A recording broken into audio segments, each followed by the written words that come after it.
Disturbing facts that will probably disturb you even if you're not easily disturbed. Part 69. Speaking of 69, in medieval Europe, oral sex was banned because it was considered unnatural because it could not lead to procreation. Those found guilty of cunnilingus were given 4 years penance for their sins, and those found guilty of fellatio were given 5 years penance for their sins.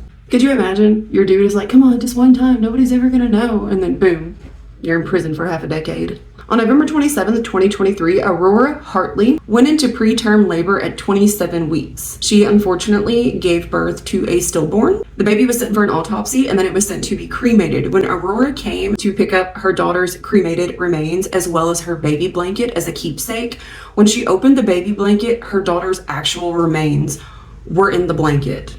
And that begs the question, whose ashes were in the urn that they gave her?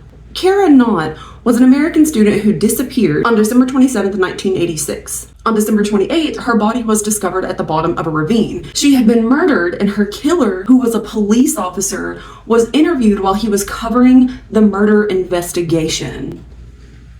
If you look at this picture, you can very faintly see scratches on the police officer's face that are from Kara. Scurvy, which is a severe form of malnutrition caused by a lack of vitamin C, causes a deficiency in collagen production, which can ultimately cause old scars to break open into new wounds. Even your circumcision scar. I wonder if your belly button counts, because technically your belly button is a scar from your umbilical cord, right? So would your belly button just... It's like exploding head syndrome, but with your belly button. Drinking water with snail eggs in it can cause schistosomiasis, which is a condition that kills up to 200,000 people a year. And it's often missed because it can present itself as liver problems, heart problems, kidney failure, etc., etc.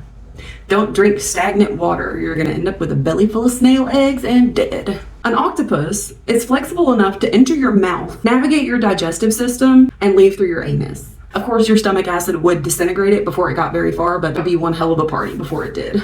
That makes me think of the Deep from The Boys. You think that's what he was doing with the octopus? Inquiring minds want to know, Chase Crawford. Until 2003, doctors and medical students were legally allowed to practice pelvic exams on unconscious patients under anesthesia without their prior formal consent. California was the first state to ban it in 2003, followed by Illinois, Virginia, Oregon, Hawaii, Iowa, Utah, and Maryland. By 2019, it was still legal in 42 states. But in 2024, the Federal Department of Health and Human Services finally banned the practice for all hospitals. Like, I don't know why it took so long. But that's why anytime I would undergo surgery, I would always stick a Chinese finger trap in there with thumbtacks on the inside. Or better yet, you ever seen that movie Teeth? If you haven't, spoiler alert, predators end up peckerless. Have you ever used bleach without gloves and then it feels kind of slimy? So the slime is not the bleach, it is actually the top layer of your skin melting off. Make sure you wear gloves. In 1988, a 15-year-old girl who was coincidentally enough born without a vagina had performed oral sex on her new boyfriend, and shortly thereafter her old boyfriend kicked the door in and stabbed her in the stomach. The sperm traveled through her damaged intestinal tract and into her reproductive organs, and she gave birth to a healthy baby boy 9 months later. That just goes to show that you can never say never. Because even if you are born without a vagina and you don't have penetrative sex, this culmination of perfect timing happens. You could still get knocked up. Use protection. And by protection, I mean something to protect you from getting stabbed in the stomach by your ex, because what the fuck? Thanks for watching.